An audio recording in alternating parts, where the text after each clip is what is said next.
हमने कुल मिला के हमारे पास 6 प्रोसेस हैं, जिसमें हमने क्वासी-स्टैटिक प्रोसेस देखा, आइसोथर्मल हमने देख लिया है, उसके लिए वर्क डन भी हमने निकाल लिया, एडियाबैटिक प्रोसेस क्या होता है, उसके लिए वर्क डन क्या होगा, ये सब हमने देखा।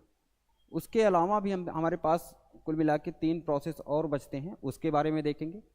आइए देखते हैं। जैसा कि हमने देखा क्वासी-स्टैटिक प्रोसेस क्या है, जो कि इनफाइनेटली स्लोली प्रोसेस है।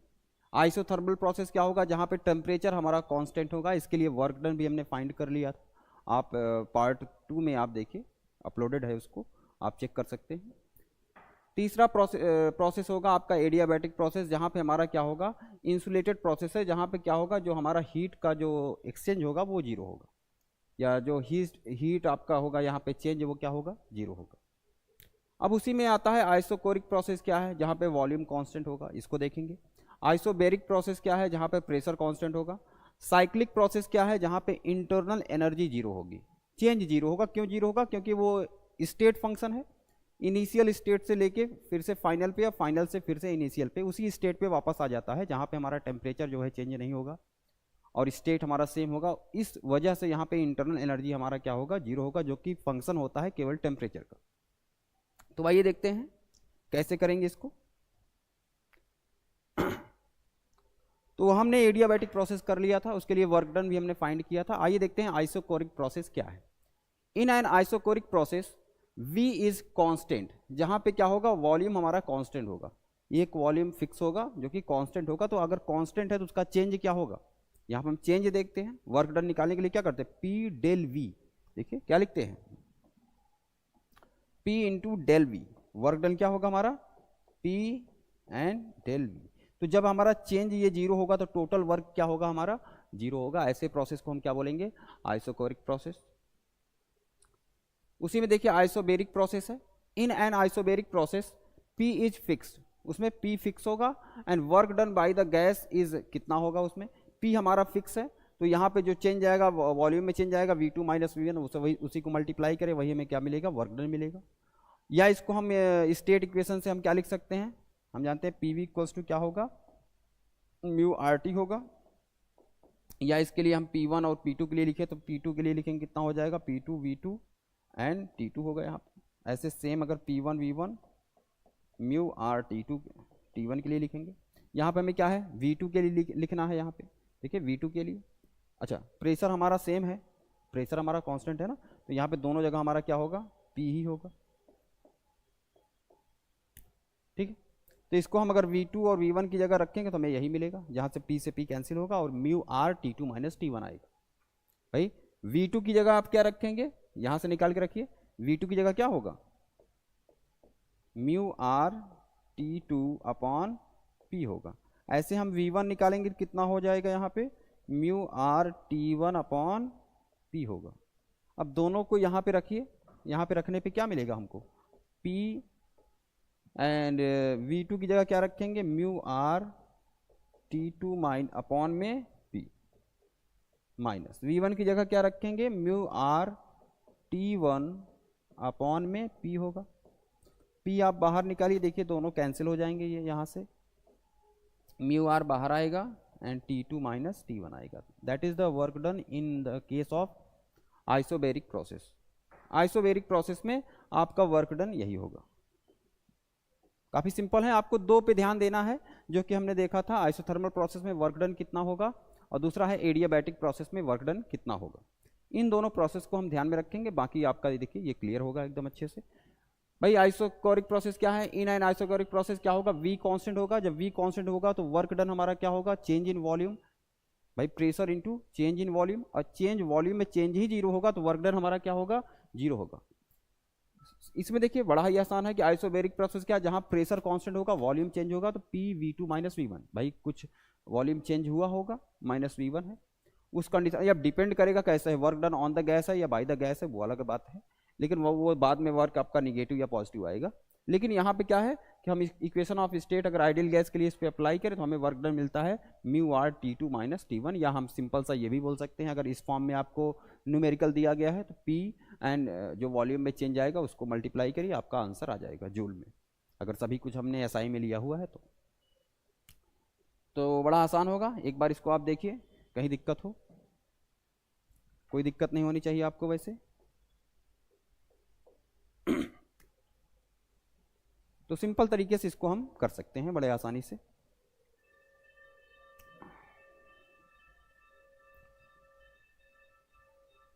चलिए अगला प्रोसेस है साइक्लिक प्रोसेस, जो कि लास्ट है हमारा।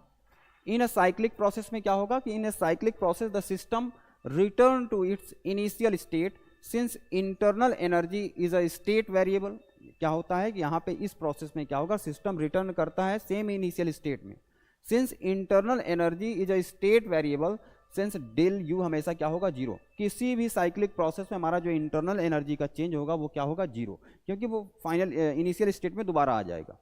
तो जब स्टेट में दोबारा आ जाएगा टेम्परेचर में हमारा वही का वही रहेगा, तो यहाँ पे हमारा चेंज जो इंटरनल एनर्जी का होगा, जो कि फंक्शन है केवल टेम्परेचर का, वो जीरो होगा। चाहे जिस प्रोसेस, अभी हम कार्नोट थ्योरम पढ़ेंगे, कार्नोट इंजन पढ़ेंगे, उसमें भी एक साइक्लिक प्रोसेस है जहाँ पे आप देखेंगे टोटल जो इंटरनल एनर्जी का वो होगा, डिफरेंस होगा, वो जीरो होगा, चेंज क्या होगा, जीरो होगा फॉर साइक्लिक प्रोसेस।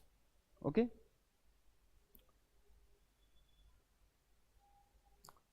अब देखिए कुछ इसमें क्वेश्चन है, छोटे छोटे क्वेश्चन क्या कहें इसके, आप एक्सरसाइज समझिए कि अगर हमें पीवी इंडिकेटर डायग्राम या पीवी डायग्राम हम बोले ऐसा दिया गया है, और उसमें आपको एक स्टेट दिया गया है कि ये हमारा कर्व है कि आई से एफ है, जहाँ पे इनिशियल पॉइंट ये है, आपका इनिशियल पॉइंट आपको दिया गया है, दैट इज आई से स्टार्ट होके फाइनल पॉइंट पे आपका जा रहा है।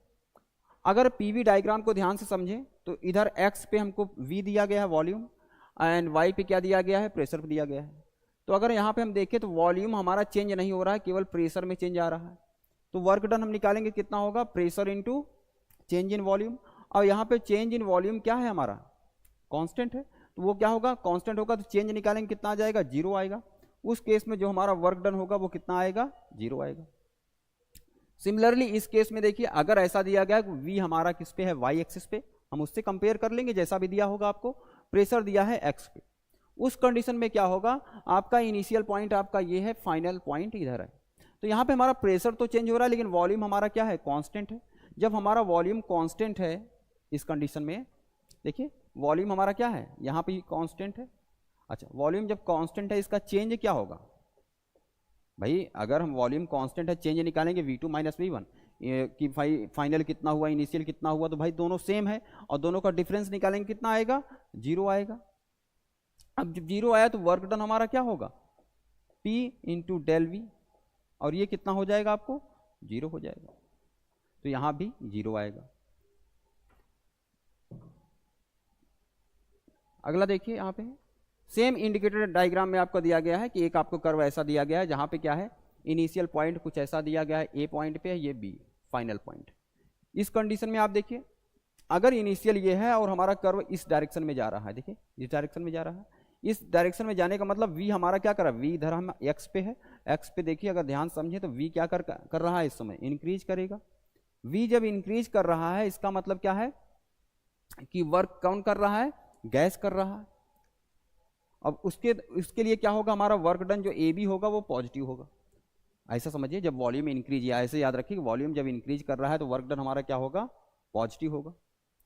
सिमिलरली तो वर्क डन होगा कितना, तो जब इस कंडीशन में हो जहां पे v इंक्रीज कर रहा हो उस समय क्या होगा, ये शेडेड, पॉजिटिव शेडेड एरिया, जो भी इसके अंडर में एरिया आएगा वही क्या होगा, वर्क डन कहलाएगा। सिमिलरली देखिए यहाँ पे, देखिए यहाँ पर भी देखिए अगर हम देखें तो ये इनिशियल पॉइंट है, ये आपका फाइनल पॉइंट होगा। यहाँ पर भी हमारा क्या कर रहा है, वॉल्यूम हमारा कर्व के रूप में है लेकिन वॉल्यूम क्या कर रहा है, इंक्रीज कर रहा है। अब जो भी इसके अंडर में शेडेड एरिया आएगा ये होगा, तो यहाँ पर भी क्या होगा, v इंक्रीजिंग है, v क्या होगा, इंक्रीज कर रहा है। और हमारा यहाँ पे वर्क डन जो ए बी प्रोसेस में होगा वो कैसा होगा, ग्रेटर देन जीरो होगा, क्योंकि v क्या कर रहा है, इंक्रीज कर रहा है। और जो हमारा वर्क डन होगा, वर्क डन ए बी होगा कितना, वो क्या होगा, पॉजिटिव होगा एंड शेडेड एरिया, यही हमारा वर्क डन होगा। सिमिलरली आप इसमें देखिए, इस कंडीशन में एक पीवी डायग्राम में आपको दिया गया है कि यहाँ पे इनिशियल पॉइंट है ए पे एंड ये फाइनल पॉइंट बी पे है। अगर यहाँ पे आप समझे तो कर्व हमारा इस डायरेक्शन में जा रहा है जहाँ की ये v के अपोजिट में जा रहा है। एक्स एक्सिस पे क्या कर रहा है, v इंक्रीज कर रहा है, लेकिन ये किधर जा रहा है, इसके अपोजिट जा रहा है। उस कंडीशन में आप देखेंगे v हमारा क्या कर रहा है, डिक्रीज करेगा, और डिक्रीज करने की वजह से क्या है, v डिक्रीज कर रहा है अब यह गैस पे वर्क डन ऑन गैस, और उस कंडीशन में क्या होगा, हमारा जो वर्क होगा ए बी वो क्या होगा, लेस देन जीरो होगा, वो निगेटिव होगा। तो वर्क डन जो होगा ए बी पे वो कितना होगा, माइनस लगाइए आप, और जो भी शेडेड एरिया इसके अंडर में आएगा वही हमारा क्या कहलाएगा, वर्क डन होगा। सिमिलरली इसी केस में देखिए यहाँ पे है कि अगर ऐसा पीवी डायग्राम दिया गया है आपको, और ये हमारा इनिशियल पॉइंट है, ये हमारा फाइनल पॉइंट है, इस कंडीशन में क्या होगा, यहाँ भी हमारा क्या होगा, v डिक्रीज कर रहा है, v डिक्रीज करेगा, ठीक है। एंड वर्क डन हमारा जो होगा ए बी पॉइंट लिखा हुआ है, ये क्या होगा, लेस देन जीरो, मतलब निगेटिव होगा, ठीक है, ऑन द गैस, ओके।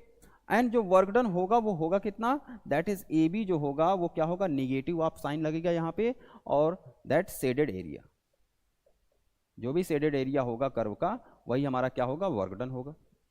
ये छोटी छोटी बातें हैं, इसी से आपका न्यूमेरिकल जो है इसमें आएंगे, आप करेंगे। अगला देखते हैं, इसमें एक क्वेश्चन और है। यहाँ पे देखिए इसमें क्या है कि एक साइक्लिक प्रोसेस में आपको दिया गया है, तो यहाँ पे हम चेक करेंगे साइक्लिक प्रोसेस जब ऐसा हो तो हम क्या निकालेंगे यहाँ पे कि भाई ये साइक्लिक प्रोसेस क्लॉकवाइज है या एंटी क्लॉकवाइज है। अगर ऐसे कंडीशन में पीवी डायग्राम में ऐसा प्रोसेस आपको दिया गया है वो कैसा है, क्लॉकवाइज है, तो हमेशा क्या होगा, एरिया पॉजिटिव होगा, एरिया शेडेड एरिया, मतलब जो यहाँ पे डिफरेंस ये आएगा ये निकालेंगे हम, ठीक है। एक्चुअल में होता क्या है, ये निकालेंगे, उसके बाद इसका डिफरेंस निकालेंगे, और जो वर्क डन आएगा वो क्या आएगा, पॉजिटिव शेडेड एरिया। जब भी क्लॉकवाइज हो तो वहां पे क्या आएगा, पॉजिटिव आएगा, एंड शेडेड एरिया जो आपका होगा, ओके।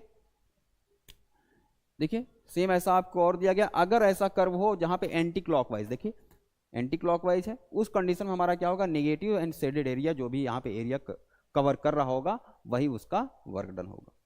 तो ऐसे क्वेश्चन आप कर सकते हैं आसानी से, बड़े ही आसान होंगे। सिंपल सी बात है कि जब हमारा क्या हो, v इंक्रीज करे वहाँ पे वर्क डन पॉजिटिव है, v डिक्रीज करे वर्क डन नेगेटिव है आपका, ठीक है। अगर v हमारा कांस्टेंट है वर्क डन हमारा क्या होगा, जीरो हो। साइक्लिक प्रोसेस में अगर क्लॉकवाइज है तो वर्क डन हमारा क्या होगा, पॉजिटिव होगा।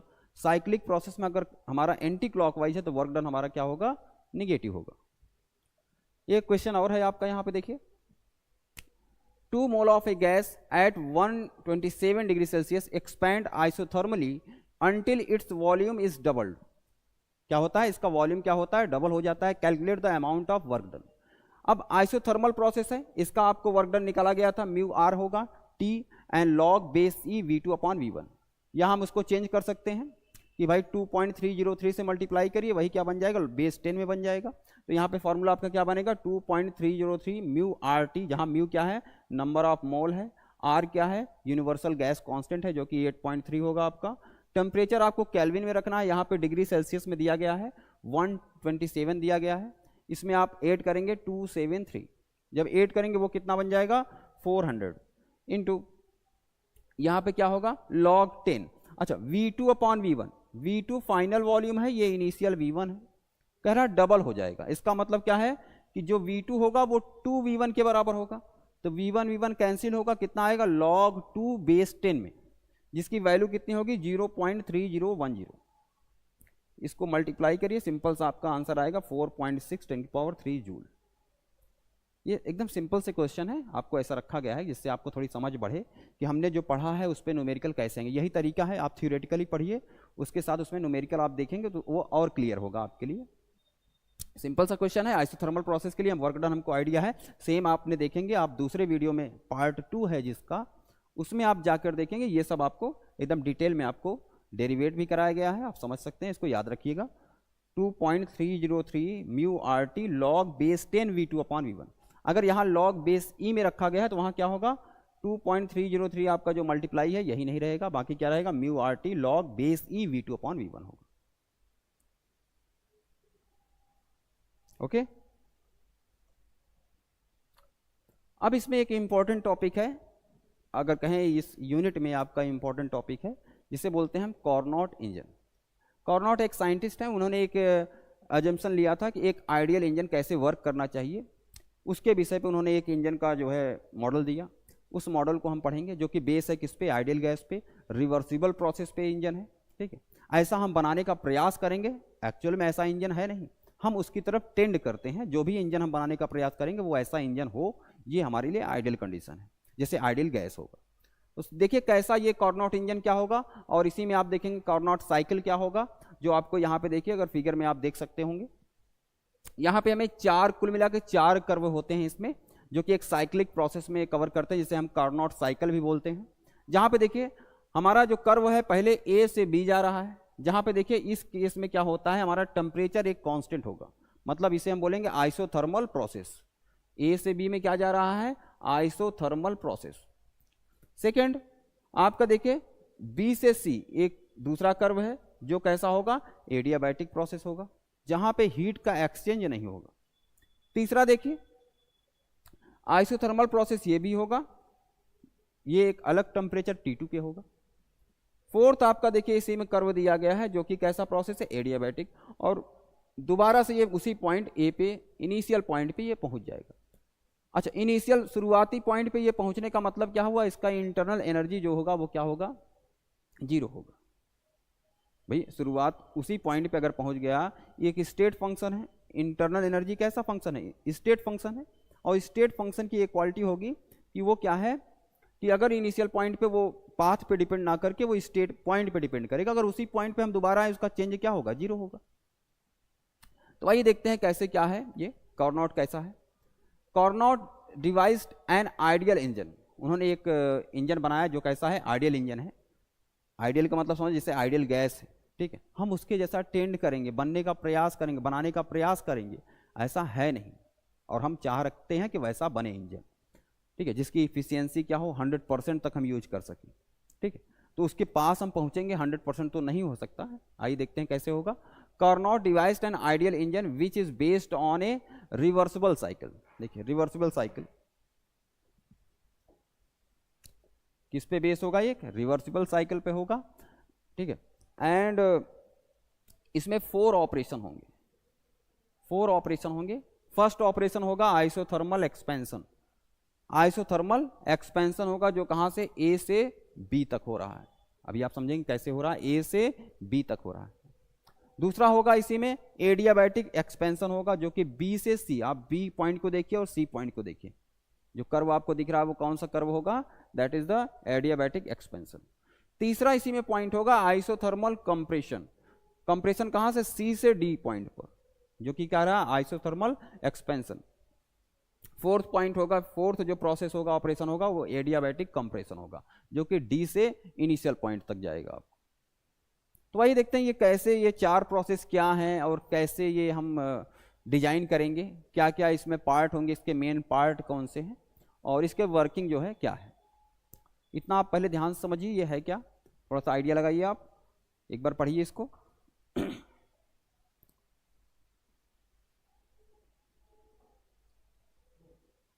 हमने कहा कार्नोट क्या है, devised an ideal engine. Carnot उनका नाम ही है, उन्हीं के नाम पे ये इंजन का नाम रखा गया है, हीट इंजन है। And devised an ideal engine which is based on reversible cycle of 4 operation. पहला है isothermal expansion, A to B है। एडियाबैटिक एक्सपेंशन बी से सी है। तीसरा है आइसोथर्मल कंप्रेशन, सी से डी है। फोर्थ है एडियाबैटिक कंप्रेशन, डी टू ए है। और एक प्रोसेस आपका दिया गया है, कर्व में आपको दिखाया गया है कि ऑन सोर्स, जब सोर्स पे रखा गया है, ये क्या करता है, हीट को एब्जॉर्ब कर रहा है। उस कंडीशन में ऑन सोर्स पे रखा गया है, T1 टेम्परेचर पे, Q1 अमाउंट ऑफ हीट लेता है उससे, ठीक है। दूसरा क्या है, बी से सी जाता है, जहां पे एडियाबैटिक प्रोसेस, जहां पे ना हीट लेगा ना देगा, एक्सचेंज नहीं होगा। उस कंडीशन में केवल क्या करते हैं, बिना उसे किसी इंसुलेटिंग सरफेस पे रखते हैं, जहां पे ना हीट कोई एक्सचेंज नहीं होगा। उस कंडीशन में वो जो भी आपका एक्सपेंशन, देखिए ये एक्सपेंशन हो रहा है, वो कंडीशन आपको दिखाया जाएगा। थर्ड प्रोसेस यहाँ पे है जो कि आइसोथर्मल आपका होगा, एक कंप्रेशन होगा। कंप्रेशन का मतलब T2 टेम्परेचर पर रखेंगे, जहां पे वो टेम्परेचर आपका T1 से कम होगा। उस कंडीशन पे इसका कंप्रेशन होता है, डी पॉइंट पे आता है, इसलिए हम सिंक पे रखेंगे। सिंक क्या है अभी बताएंगे आपको। फोर्थ ऑपरेशन कहलाता है हमारा एडियाबैटिक कंप्रेशन, जो कि डी से ए जा रहा है, जहां पे फिर दोबारा से हम स्टैंड पे रखते हैं, जहां पे एक्सचेंज आपका 0 होगा। और उस कंडीशन में क्या होगा, जो भी इसका कंप्रेशन होगा विदाउट हीट एक्सचेंज के करेगा वो। इसे इस तरह के 4 ऑपरेशन से हमारा ये बनता है कार्नोट साइकिल। और इसी के ऑपरेशन को समझना और कैसे बनेगा, वर्किंग को जानना, वही कहलाता है आपका कार्नोट इंजन।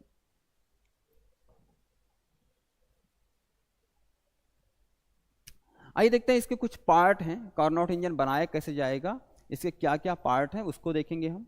पार्ट में आपका फर्स्ट पार्ट ये है सोर्स ऑफ हीट। हीट का सोर्स क्या है, तो it is a hot body of very large heat capacity. देखिए हम ये कहते हैं यहाँ पे एक कई पार्ट होंगे कार्नोट इंजन में, तो एक पार्ट हमारा कहलाता है सोर्स ऑफ हीट।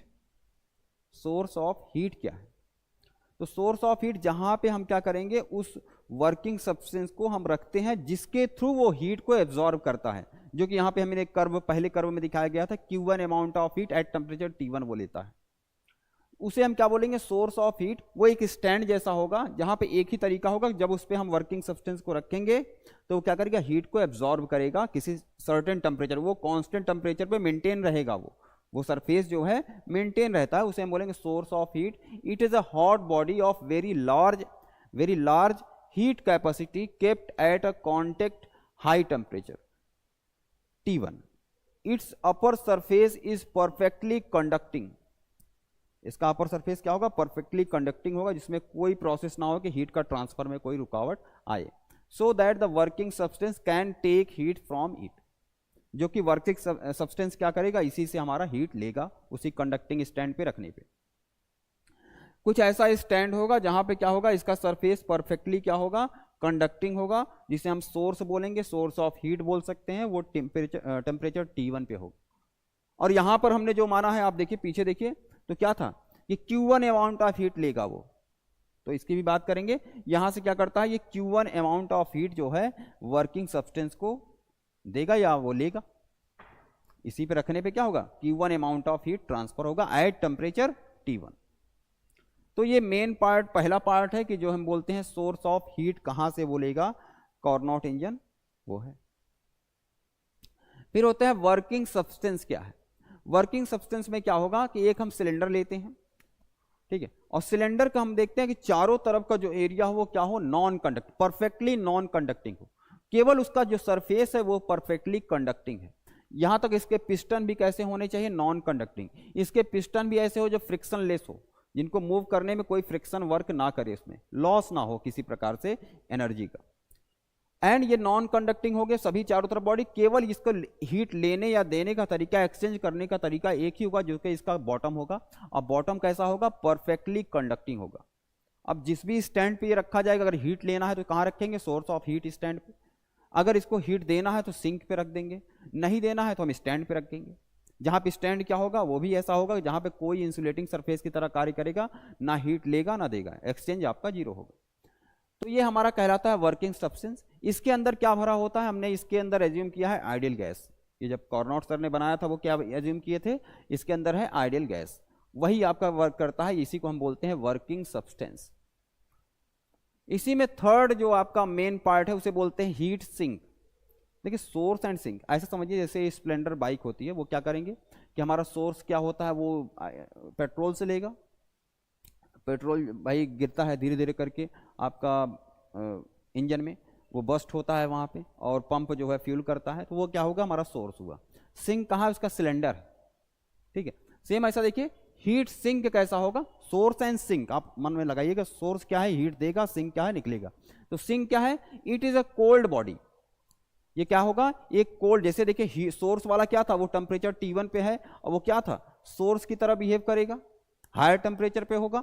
और ये क्या है, बॉडी एट लो टेम्परेचर, ये cold body at low temperature T2 temperature पे है। देखिए यहां पे बनाया गया है आपका T2 टेम्परेचर, यहीं पे हमने कहा था ना, ये क्या होगा, कंप्रेशन हो रहा है, ये कंप्रेशन हो रहा है ना आइसोथर्मल, दैट इज यहाँ पे C से D पर आ रहा है T2 टेम्परेचर पे। और Q2 अमाउंट ऑफ हीट कहां जाता है, सिंक में जाएगा। तो वही कह रहे हैं, it is a cold body at low temperature T2, it is a body of large heat capacity and its upper surface is highly conducting। इसका upper surface क्या होगा, highly conducting होगा, so that working substance can reject heat to it। जिससे क्या होगा, जो working substance, ये आपका स्टैंड है जिसका बॉटम क्या है, परफेक्टली कंडक्टिंग है, जब उस पर रखा जाएगा, अगर ये हायर टेम्परेचर पे है तो उसमें हीट लॉस करेगा। यहां पर हमने क्या माना है, जो अगर हम नंबर्स की बात करें या जो हम सिंबल की बात करें, Q2 अमाउंट ऑफ हीट क्या करता है, सिंक को ट्रांसफर करेगा, और वो क्या कहलाएगा हमारा कि वो हमारा होगा उस तरीके से कि वो Q2 अमाउंट ऑफ हीट किसको देगा, सिंक को, जहां से हमारा C से D पे जाता है, वो C से D पे, तो ये क्या कह रहा है, हीट सिंक कहलाएगा। अगला देखिए, इसी में स्टैंड क्या है, हमने पढ़ा सोर्स ऑफ हीट क्या है। सोर्स ऑफ हीट, जहां पे हमको जब हीट आवश्यकता हो वर्किंग सब्सटेंस को लेने के लिए, तो हम कहाँ रखेंगे उसको, सोर्स ऑफ हीट पे रखेंगे, जो T1 टेम्परेचर पे या Q1 अमाउंट ऑफ हीट ले रहा है।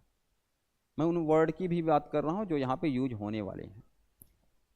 दूसरा हमने क्या कहा कि वो क्या होगा, वर्किंग सब्सटेंस क्या होगा, हमने कहा एक सिलेंडर होगा जो कि पूरी तरह से उसकी बॉडी कैसी होगी, non conducting, perfectly non conducting होगी, केवल उसका बॉटम जो होगा वो प्योरली कंडक्टिंग होगा। उसका जो सब्सटेंस अंदर भरा होगा, गैस भर, वो आइडियल गैस हम एज्यूम करते हैं। एंड उसी तरह से हमने सिंक देखा। सिंक क्या है, एक कोल्ड बॉडी होता है, cold temperature, lower temperature T2 पे होगा, जहां पे जब ये हीट जो है उसको देना हो, वर्किंग सब्सटेंस से हीट निकालना है, हीट निकलता है, वो कहां जाएगा, सिंक में जाएगा, that is Q2 amount of heat at temperature T2। Same ऐसा स्टैंड क्या है, it is a made by perfectly insulating material. ये किसका बनाया जाएगा, जो दूसरा स्टैंड, ये स्टैंड होगा आपका सिंपल सा, ऐसा स्टैंड होगा जो किससे बना हुआ है, परफेक्टली इंसुलेटिंग मटेरियल, जहां पे इस पे रखने पे ना हीट हम ये एक्सचेंज नहीं करेगा, टोटल एक्सचेंज हमारा क्या होगा, जीरो होगा, किसी प्रकार से ये एक्सचेंज नहीं करेगा, परफेक्टली इंसुलेटिंग मटेरियल है। कैसा मटेरियल है ये, perfectly insulating material. When cylinder placed on it, working substance can expand और कंप्रेस्ड एडियाबैटिक। तो जब इस पे रखा जाएगा तो उस समय क्या होगा, ऐसे प्रोसेस में जहां डेल्टा Q 0 हो, उसे हम कौन सा प्रोसेस बोलेंगे, एडियाबैटिक। ये हमने देखा है। अब वर्क डन आपको याद होगा, आपने निकाला है mu R upon gamma minus 1 T1 minus T2 निकाला था, कल की आप पार्ट 2 में आप देखेंगे, उसमें रखा गया है। तो इस तरह से हम इसको निकाल सकते हैं। और ये कौन सा प्रोसेस होगा, एडियाबैटिक। तो इस पे जब हम रखते हैं वर्किंग सब्सटेंस को, उस कंडीशन में क्या होगा, एडियाबैटिक प्रोसेस होगा, जो कि दो तरीके से, एक B से C था, एक आपका कहां से जाएगा, D से, फिर से दोबारा A तक। उन दोनों प्रोसेस में क्या होगा, एडियाबैटिक क्या होगा, एक में हमारा एक्सपेंशन होता है, दूसरे में क्या होगा, कंप्रेशन होगा, विदाउट हीट एक्सचेंज। उस कंडीशन में हम वर्किंग सब्सटेंस को कहां रखते हैं, स्टैंड पे रखेंगे। ओके, अगला इसी में है टॉपिक। अब इसकी वर्किंग क्या है, वर्किंग के बारे में बात करते हैं। A set of reversible process through them working substance is taken back to initial condition. ध्यान समझिए, कह रहा है एक सेट ऑफ रिवर्सिबल प्रोसेस है, जो कि हमने कर्व बनाया है, आप इसको मन में रखिए, इसको मन में आप रखे रहिए। देखिए ध्यान से देखिए इसको एक बार, A से B गया है, Q1 T1 पे आइसोथर्मल एक्सपेंशन है, ये B से C आया, एडियाबैटिक एक्सपेंशन है, C से D आइसोथर्मल कंप्रेशन है, D से A क्या है, एडियाबैटिक कंप्रेशन है। इन कर्व को आप ध्यान में रखते हुए अब इन बातों को आप पढ़िए थोड़ा सा।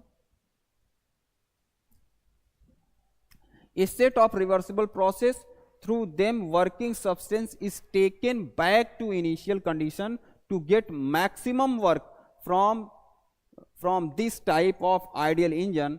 Process of Carnot cycle can be denoted by an indicator diagram.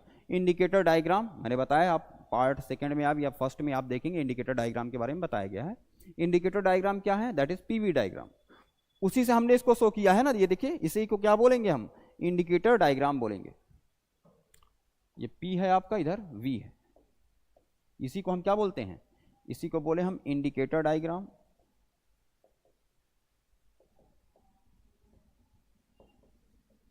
या इसी को क्या बोलते हैं हम, और PV डायग्राम। और इसी को हम क्या बोलते हैं, कार्नोट साइकिल। इसको आप मन में रखे रहिए। अब इसको रीड करिए आप एक बार, वर्किंग क्या है, पढ़िए इसको।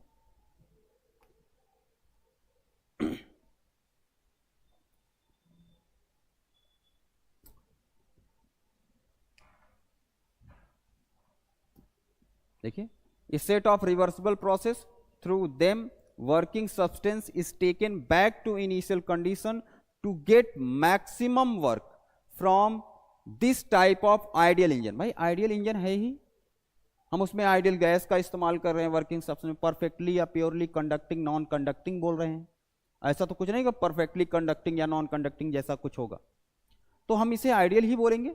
तो ऐसा अगर हम कर सकते हैं कि maximum work from this type of ideal engine, process of Carnot cycle can be denoted by an indicator diagram, या उसी को बोलते हैं पीवी डायग्राम, जो कि सबसे पहले आपको बनाया गया है। ए से बी, बी से सी, सी से डी, डी से दोबारा ए, पूरा इनिशियल कंडीशन पे दोबारा जाता है। और इस केस में आप जब इंटरनल एनर्जी का चेंज निकालेंगे वो कितना आएगा, 0, क्योंकि इंटरनल एनर्जी आपका कैसा फंक्शन है, स्टेट फंक्शन होगा। स्टेट फंक्शन क्या होती है, प्रॉपर्टी क्या है, वो पाथ जो फॉलो करता है उस पर डिपेंड ना करके वो स्टेट पे डिपेंड करेंगे, पॉइंट पे डिपेंड करेंगे, तो उससे उसी पॉइंट पे जाने पे उसका चेंज क्या होगा, हमारा 0 होगा।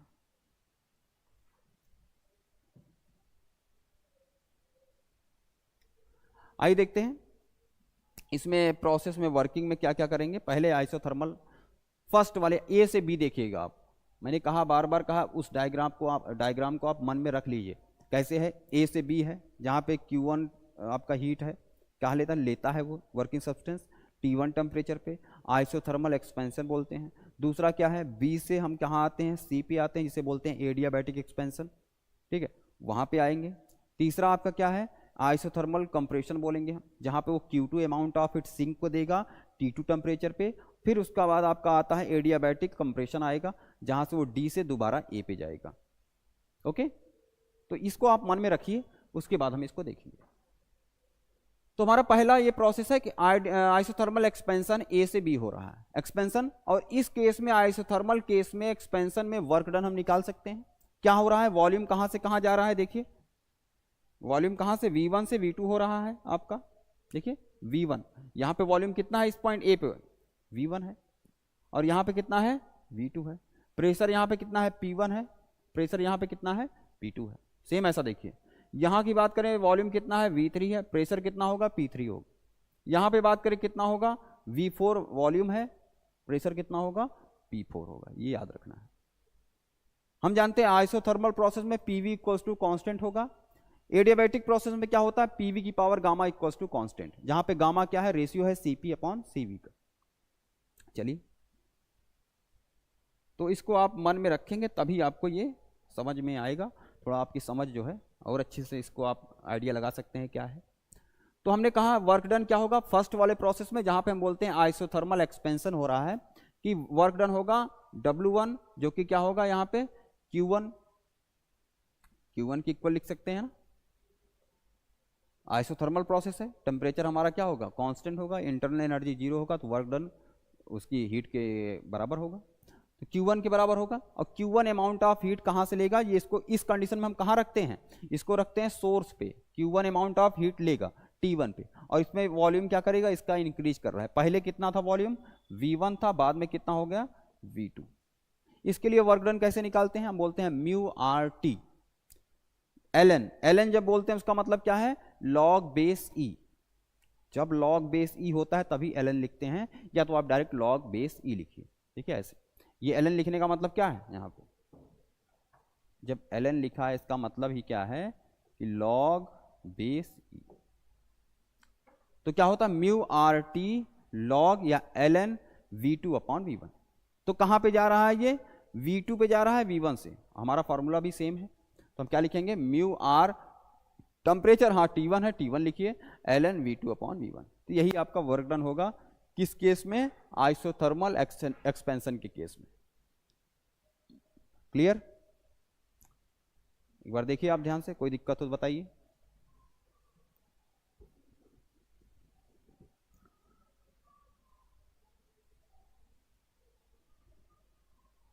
ln हम कहाँ लिखते हैं, जहां पे लॉग बेस ई हो, और इसी को अब 10 में चेंज करने के लिए 2.303 का मल्टीप्लाई करिए, बेस 10 में ये चेंज हो जाएगा। वही हमने किया भी है, फार्मूला लिखते समय आपको दिखाया। किसी भी तरीके से अगर क्वेश्चन जैसा आता है वैसे आप अप्लाई करिए, ये जरूरी नहीं कि हमेशा आप लॉग 10 में ही रखना है आपको, या लॉग बेस ई में ही रखना है, आप दोनों तरीके से यूज करिए, जैसा आपके क्वेश्चन में वहां पे आपको दिया जाएगा वैसा आप यूज करिए, चेंज करके। तो यहाँ पे क्या होगा, V1 से V2 जा रहा है तो वर्क डन कितना होगा, W1 that is mu RT1 ln V2 by V1। Adiabatic expansion क्या होगा, जहाँ पे क्या हो, हीट एक्सचेंज नहीं होगा, इसको कहाँ रखा गया होगा, स्टैंड पे, that is non insulating stand, जहाँ पे हीट एक्सचेंज क्या होगा, जीरो होगा, क्योंकि जो हमारा वर्किंग सब्सटेंस है उसका केवल बॉटम ही तो प्योरली कंडक्टिंग है, और उसको ऐसे सरफेस पे रखा गया है जहाँ पे क्या है, हीट का एक्सचेंज करेगा ही नहीं। जब नहीं करेगा तो वहाँ पे क्या होगा, डेल्टा क्यू जीरो होगा। उस कंडीशन में उसे क्या बोलेंगे, एडियाबैटिक एक्सपेंशन, जहाँ पे बिना हीट एक्सचेंज किए वो क्या करेगा, एक्सपैंड कर रहा है, जो उसे पहले टेम्परेचर पे हीट मिला है Q1 पे, उसी को क्या करेगा, एक्सपैंड करेगा, इसीलिए इसको बोला जाएगा एडियाबैटिक एक्सपेंशन।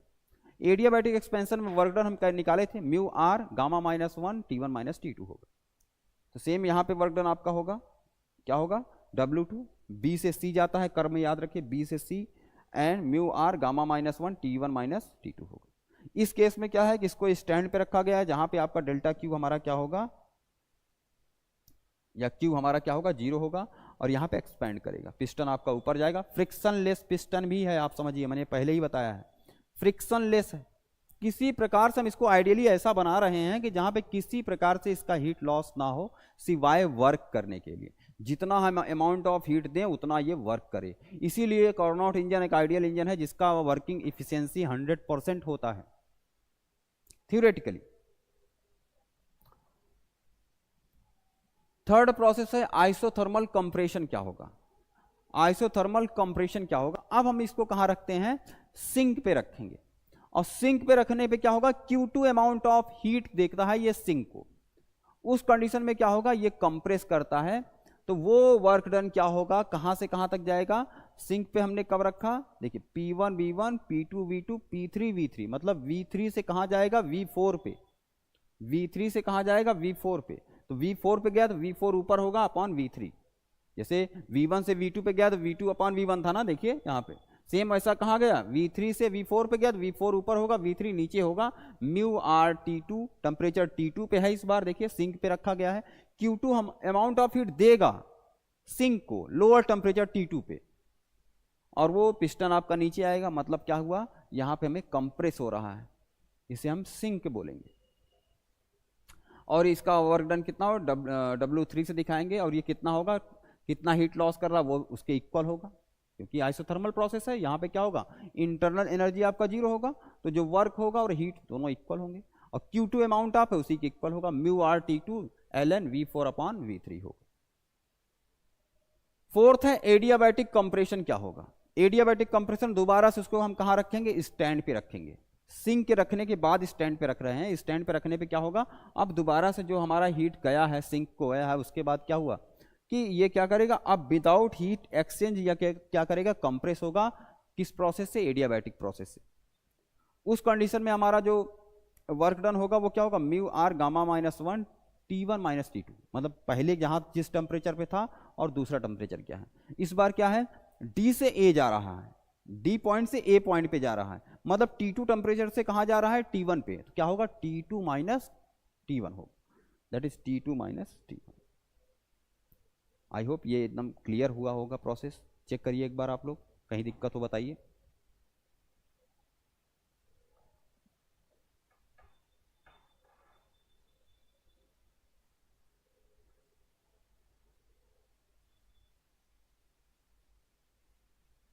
तो ये चार हमारे प्रोसेस हैं, इसी के थ्रू, चार ऑपरेशन के थ्रू हमारा ये कार्नोट जो हीट इंजन है ये वर्क करेगा। और ये एक आइडियल इंजन है, हमने कहा इसका वर्किंग सब्सटेंस, या हम कहें इसको हम आइडियल गैस लेके कर रहे हैं, परफेक्टली कंडक्टिंग, नॉन कंडक्टिंग की बात करते हैं, इंसुलेटिंग मटेरियल की बात करते हैं, जहाँ पे हम रख रहे हैं स्टैंड पे।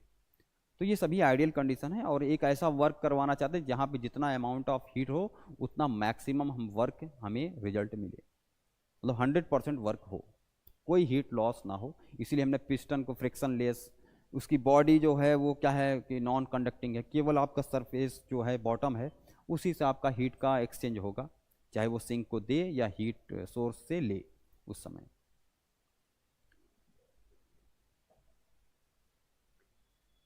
अब देखिए, तो अब हमने चार ऑपरेशन किए, अब चार ऑपरेशन के थ्रू जो है टोटल वर्क कितना होगा, तो हम क्या करेंगे, टोटल जितना वर्क किया उसी को ऐड करिए,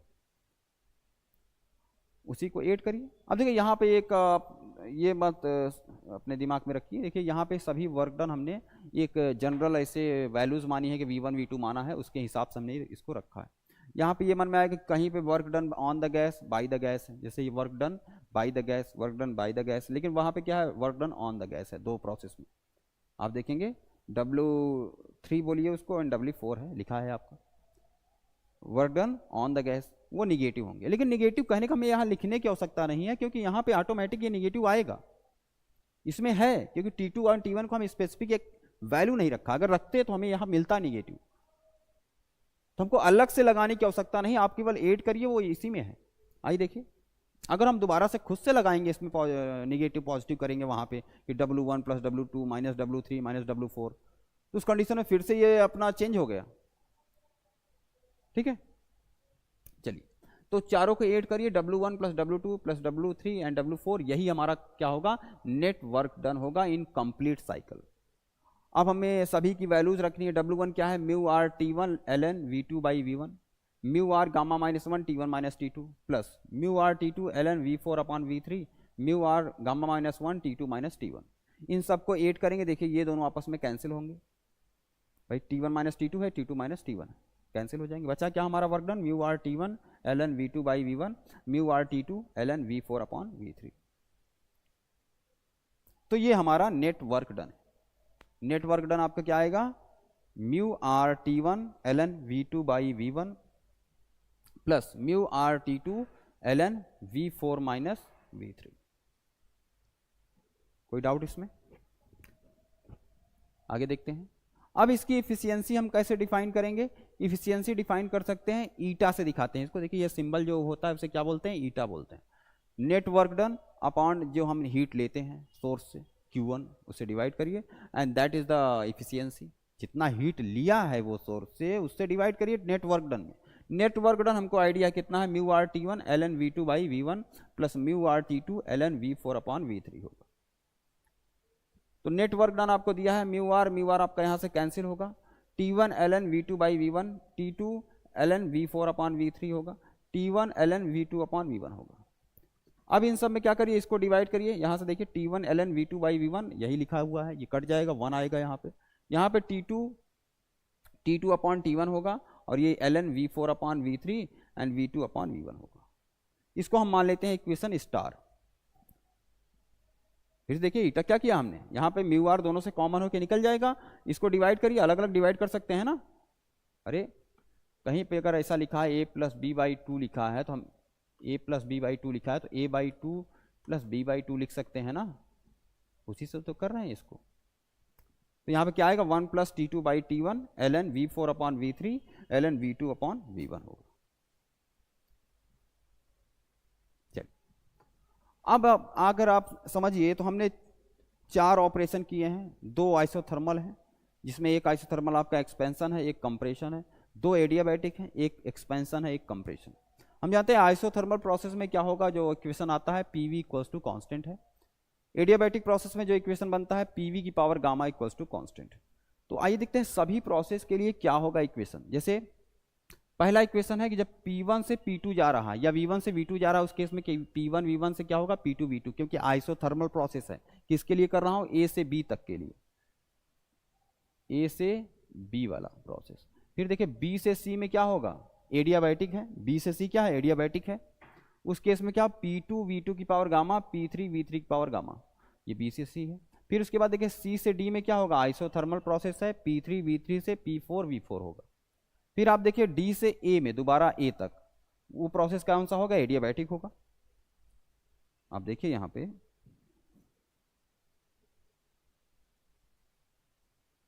देखिए A से B तक कौन सा प्रोसेस है, आइसोथर्मल है, एक्सपेंशन है। B से C आपका कौन सा, एडियाबैटिक है। C से D क्या होगा आपका, यहाँ पे क्या बनेगा, आइसोथर्मल कंप्रेशन होगा। D से A क्या होगा, एडियाबैटिक है, फिर से कैसा, कंप्रेशन है। यहाँ पे देखिए A से B तक जाने में यहाँ P1 V1 है या P2 V2 है, तो क्या इक्वेशन होगा, PV इक्वल्स टू कांस्टेंट, या लिख सकते हैं P1 V1 बराबर P2 V2 होगा। एडियाबैटिक प्रोसेस में क्या है, P2 V2 से यहाँ पे क्या रहा है, P3, यहाँ पे लिख लीजिए, या तो P3 होगा यहाँ पे, और यहाँ देखिए V3 है, V3।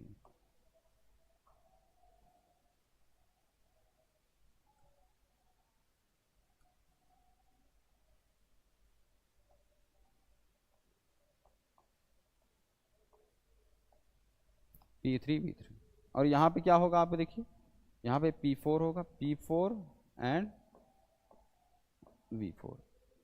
तो इस केस में क्या होगा आपका, यहाँ पे एडियाबैटिक होगा, मतलब हम कहेंगे PV2 की पावर गामा P3 V3 की पावर गामा, ये होगा, क्योंकि PV की power gamma equal to constant होगा, वही अप्लाई कर रहे हैं इसको। सेम देखिए यहाँ पे P3 V3 equals to P4 V4, isothermal है यहाँ पे देखिए, अच्छा उधर लिखा है, ठीक। यहाँ पे क्या फिर से एडियाबैटिक होगा, यहाँ पे क्या होगा P4 V4 की power gamma equals to P1 V1 की पावर गामा, यही होंगे, यही इक्वेशन आपके हैं। आगे देखिए, हाँ ये देखिए, अब हम करेंगे क्या, ये आपका साइकिल है, अच्छा बना हुआ है यहाँ पे, तो ये साइकिल है, इन सबको मल्टीप्लाई करिए, देखिए अलग अलग तरीके से कर सकते हैं, या इन दोनों को एक साथ करिए फिर उसके बाद लाइए आप, या इन सबको एक साथ करिए, एक तरीका ये भी है, इन सबको एक तरफ मल्टीप्लाई करिए, इस साइड को और इस साइड को, क्या होगा V1, देखिए P1 P2 P3 P4 होंगे, इधर भी P1 P2 P1 है, P4 है, P3 है, पूरा सेम होंगे, कट जाएंगे, बचेगा क्या V1 एंड V2 की power gamma, V3 and V4 की पावर गामा, इधर क्या होगा V2 होगा, V3 की पावर गामा, V4 होगा एंड V1 की पावर गामा, ये होगा। अब उसके बाद देखिए यहाँ पे V2 है, ये V2, और अगर इस V2 को हम इस तरफ ले आए तो ये पावर नीचे होगा और ऊपर जाएगा -1 होगा, मतलब गामा -1, V2 की पावर गामा -1 लिखेंगे। सेम देखिए V4 है, पावर गामा है, अगर V4 को इस तरफ ले आए तो V4 क्या होगा गामा -1 होगा। सिमिलरली आप देखिए V3 की पावर गामा है, अगर V3 इस तरफ ले आए, इधर से ले जा रहे हैं आप, तो क्या होगा ऊपर जाएगा माइनस में, गामा -1 होगा। सिमिलरली आप देखिए V1 की पावर गामा है, यहां से V1 ले आइए, V1 गामा -1 होगा। अब दोनों तरफ पावर सेम है, इसको ऐसा भी लिख सकते हैं पावर को हटा के कि V2 V4 V3 V1 होगा, दैट इज यही कह सकते हैं कि V2 V1 equals to V3 upon V4। अब इसका यूज क्या है कि V2 upon V1 equals to V3 upon V4 है क्या, अब हमको याद करना है कहाँ पे, जहाँ पे हम थे इक्वेशन स्टार पे।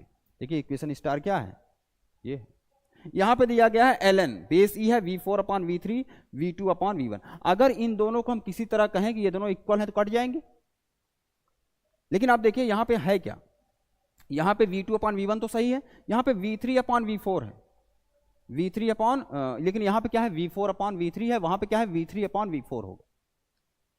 हम इसको कर सकते हैं कैसे, अगर क्या मैं इसको ये कह सकता हूं कि इसको लिखें, हम आगे करते हैं इसको, चलिए, कि अब इक्वेशन स्टार क्या है 1 plus T2 upon T1 ln V4 upon V3 upon V2 upon V1, ये तो सही है, यहाँ पे V3 अपॉन V4 होना चाहिए। क्या मैं इसको ऐसा V3 अपॉन V4 -1 लिख सकता हूँ, रिवर्स करिए उसको, तो क्या बन जाएगा V4 अपॉन V3, फिर से वही आ जाएगा। हम जानते हैं log m पावर n, तो n log m लिख सकते हैं, सेम ऐसा यहाँ पे होगा, ये माइनस हम इधर ला सकते हैं, तो 1 minus T2 upon T1 ln V3 upon V4 ln V2 upon V1 होगा, ये दोनों कैंसिल होंगे। आपकी जो इफिशियंसी आई वो कितना आया, eta equals to 1 minus T2 upon T1 होगा। तो यही हमको लाना था, इसकी इफिशियंसी क्या होगी 1 माइनस T2 अपॉन T1 होगा। ठीक है, माइनस यहाँ पे आ गया और ये कट गया, आपका क्या है एफिशिएंसी आ गया 1 minus T2 upon T1। That is the Carnot heat engine है, आपका कार्नोट इंजन है। इसके साइकिल 4 ऑपरेशन के बारे में, इसकी एफिशिएंसी, इसकी वर्किंग कैसा है, इसके मेन पार्ट क्या हैं, सभी चीज़ों को आपको ध्यान में रखना है। एक बार शॉर्ट में और सुनिए आप, हमने कहा कि कार्नोट सर ने एक डिवाइस किया, एक इंजन डिवाइस किया जो क्या है बेस्ड ऑन 4 ऑपरेशन।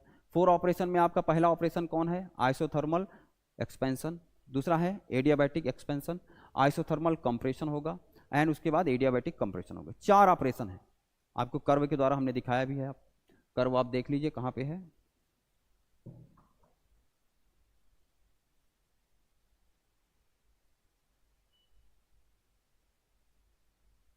चलिए इसको देखते रहिए और बात को सुनिए।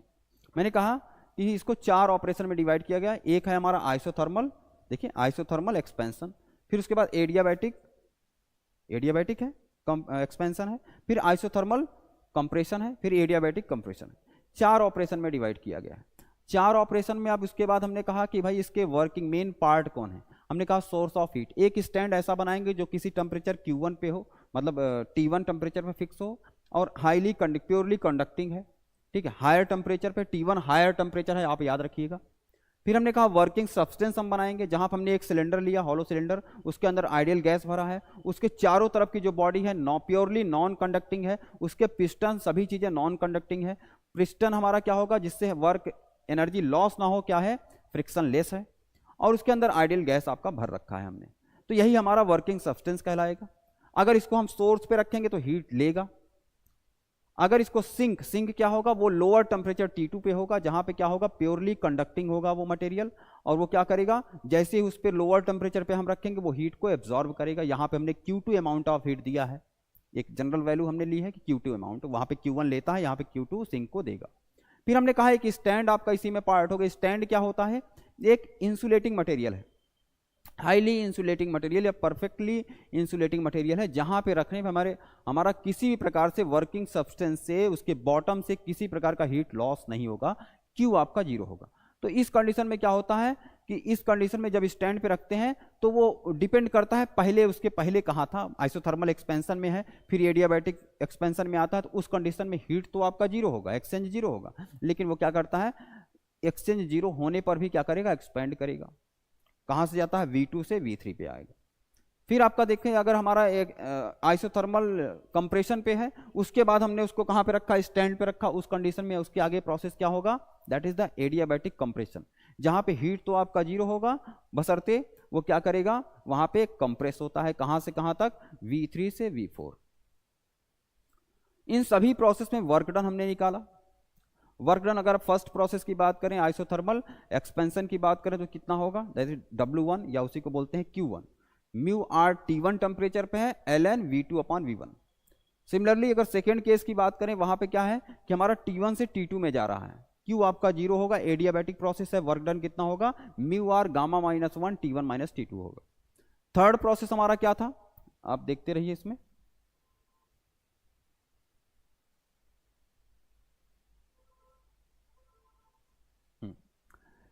थर्ड प्रोसेस आपका क्या होगा इसी में, that is the isothermal compression होगा। वहां पर क्या होगा हमारा कि इस कंडीशन में हमारा टेम्परेचर T2 पे है, इसमें क्या होगा, म्यू आर T2 हो जाएगा, और यहाँ पे क्या है, V3 से V4 जा रहा है, दैट इज V4/V3 होगा, और यही अमाउंट क्या होगा, W3 बोलते हैं, या इसी को Q2 अमाउंट ऑफ हीट कहाँ रखेंगे, सिंक में जाएगा। अगला है हमारा एडियाबैटिक कंप्रेशन होगा, वो होगा लास्ट हमारा ऑपरेशन इसका, और वो कहाँ पे होगा, वो हमारा T2 टेम्परेचर से T1 पे जाएगा, उस कंडीशन में वर्क डन म्यू आर होगा एंड T2 - T1 होगा। कहाँ पे जा रहा है, T2 से T1 पे जा रहा है। अब इन सभी वर्क को निकालने के बाद हम क्या करते हैं, नेट वर्क को फाइंड करते हैं। नेट वर्क डन कितना होगा, जो सभी ऑपरेशन से वर्क आए हैं, W1 + W2 + W3 + W4, उन सबको ऐड करिए, आपका वर्क डन मिलेगा।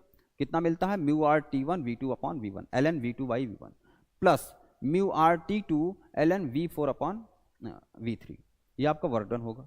उसके बाद हमने कहा इफिशियंसी हमने डिफाइन किया है किस तरीके से, that is the net work done and heat, जो सोर्स से आपका हीट लेगा अमाउंट, जितना अमाउंट Q1, उसको डिवाइड करिए, वही हमारा क्या कहलाएगा, इफिशियंसी होगा। इसको हमने निकालने का ट्राई देखिए, इसको निकाला हमने, कितना आया, कैलकुलेशन है, करिए देखिए, जो हमने किया वो क्या आया, η1 + T2 upon T1 ln V4 upon V3 and V2 upon V1, star equation माना। उसके बाद हमने क्या किया, सभी ऑपरेशन में जो भी आपके कांस्टेंट, जैसे आइसोथर्मल प्रोसेस में क्या होगा, PV = कांस्टेंट, एडियाबैटिक में PV पावर गामा होगा, इन सभी ऑपरेशन को एक साथ किया और उन सभी इक्वेशन को मल्टीप्लाई करके हमें एक रिलेशन मिलता है यहाँ पे, that is V2 upon V1 and V3 upon V4, ये दोनों इक्वल होंगे। अब इस इक्वल होने की वजह से हम क्या करते हैं, इसको हम यूज करेंगे इक्वेशन स्टार में। जब हम इसको यूज करेंगे, यहाँ पे हमको एक रिलेशन मिलेगा, that is the eta, efficiency of Carnot heat engine, that is 1 - T2 upon T1। जहाँ पे जो T1 टेम्परेचर है वो हायर टेम्परेचर है, T2 क्या है, लोअर टेम्परेचर है, वो सिंक का टेम्परेचर है, ये क्या है, सोर्स का है, ये आप ध्यान में रखेंगे। T2 किसका है, सिंक का है, T1 किसका है, सोर्स का है। अब थोड़ा सा इसमें और देखते हैं कि ये क्या है, कि हम देखते हैं कि यहाँ पे वर्क कैसे करता है, एक डायग्राम के रूप में। सोर्स T1 पे होगा एंड सिंक T2 पे होगा, यहाँ पे इंजन होगा। Q1 अमाउंट ऑफ हीट किससे लेगा, ये इंजन सोर्स से, या वर्किंग सब्सटेंस बोले इसको, सोर्स से, और वर्क करता है कितना, वर्क करेगा, और बाकी क्या, Q2 अमाउंट ऑफ सिंक को देगा, और वर्क कितना करेगा, दैट इज Q1 - Q2। भाई Q2 दे दिया तो Q1 - Q2 ही वर्क करेगा। इससे हम इफिशियंसी एक और टर्म निकाल सकते हैं कि eta equals to total work done upon Q1। Work done कितना कर रहा है, Q1 माइनस Q2, और इसको हम देखिए डिवाइड करिए कितना आ जाएगा यहाँ पे,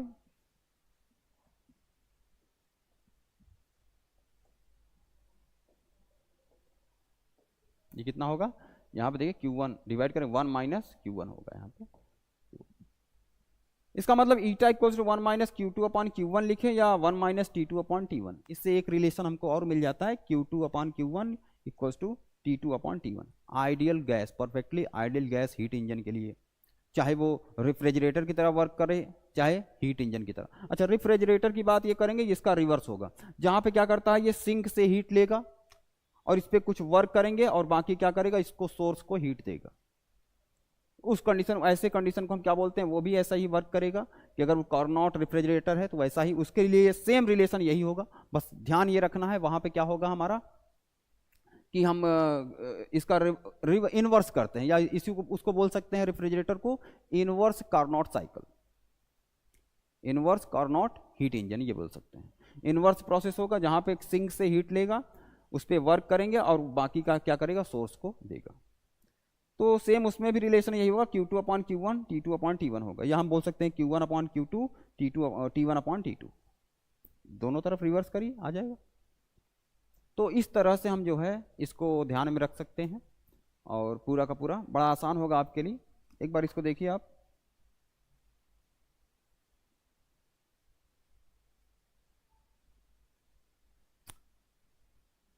ध्यान से देखिए इसको।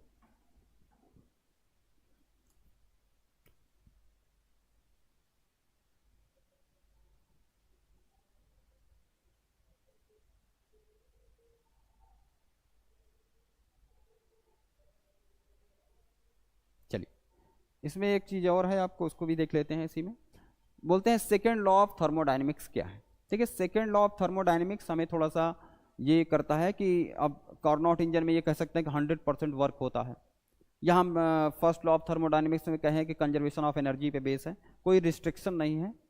तो इन सब चीज़ों को थोड़ा सा और इम्फेसाइज करने के लिए या उसको और रियलिटी की तरफ लाने के लिए कुछ लॉज दिए गए, जो कि क्लासियस का है, मैक्स और प्लांक सर हैं, उन सब का है।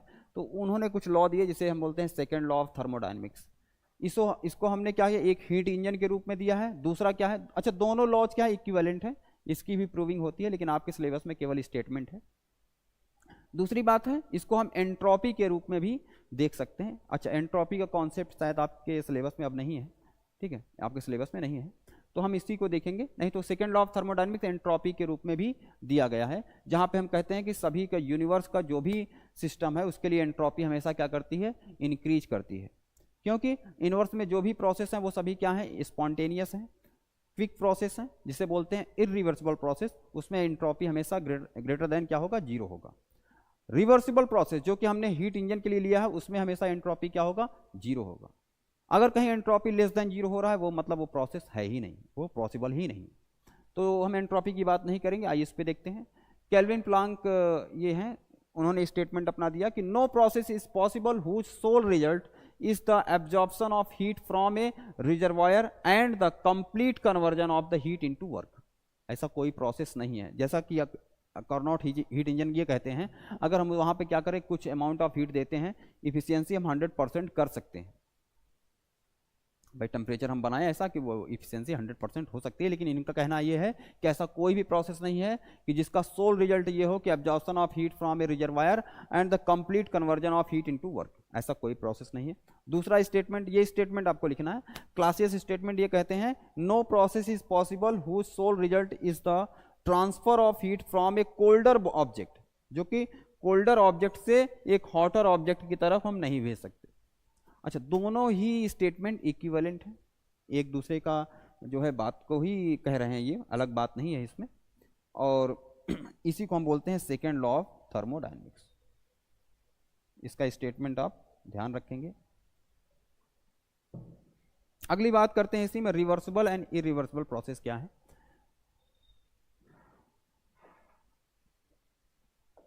देखिए, irreversible process is defined as the process that can be reversed without leaving any trace on the surroundings। both the systems and the surroundings are returned to their initial state and the end of the reverse process, that is the reversible process बोलते हैं। और जो भी reversible process नहीं है वो क्या है, इरिवर्सिबल प्रोसेस। और मैक्सिमम जितने भी नेचर में हमारे प्रोसेस हैं वो क्या है, स्पॉन्टेनियस है, मतलब इरिवर्सिबल प्रोसेस है, रिटर्न नहीं किया जा सकता। नेचर हमारा सच में तो ऐसा है कि वो इरिवर्सिबल ही है, हाँ एक्सेप्शन में कह सकते हैं वो रिवर्सिबल है। तो यहाँ पे यही लिखा हुआ है कि process that is not reversible is called an irreversible process. A process, फिर समझिए, a process that is not reversible is called the irreversible process and A spontaneous process occurring in nature are irreversible. In fact, irreversibility is a rule rather than an exception in nature. Okay, इसे बोलते हैं हम irreversible and reversible process। तो इस तरीके से हमारा जो ये यूनिट है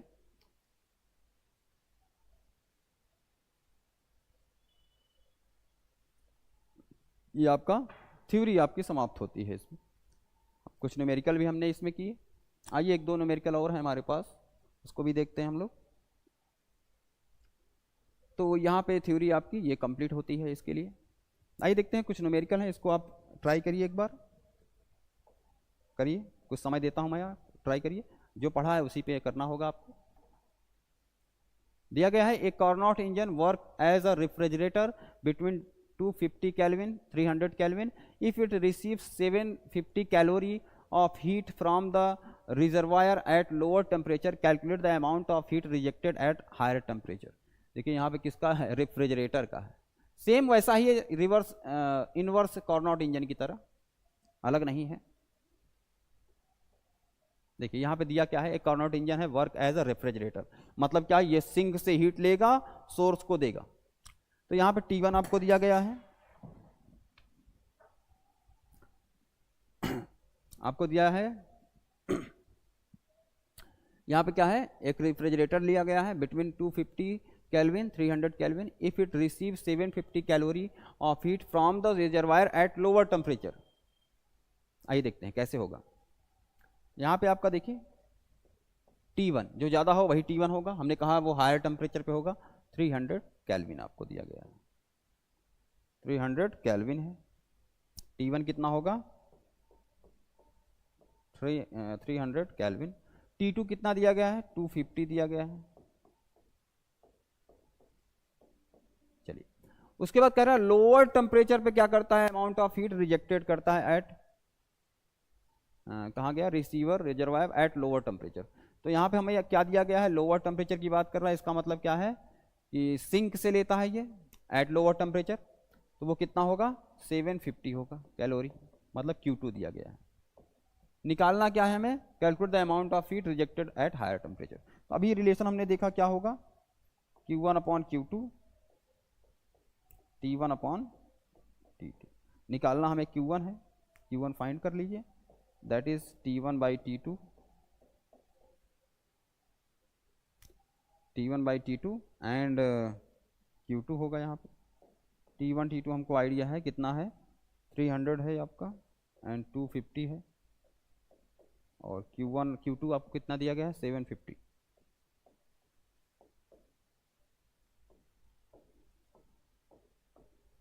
तो आपका यहाँ Q1 कितना आ जाएगा, 900 कैलोरी। तो ये होगा, इतनी अमाउंट ऑफ हीट रिजेक्ट करेगा कहाँ पे, एट हायर टेम्परेचर। ये इनवर्स होता है कार्नोट इंजन का, जस्ट इनवर्स होगा, उसे बोलते हैं रेफ्रिजरेटर। चेक करिए इसको एक बार, कोई दिक्कत हो बताइए हमको इसमें। ये अभी अभी करवाया हमने इसकी प्रूविंग।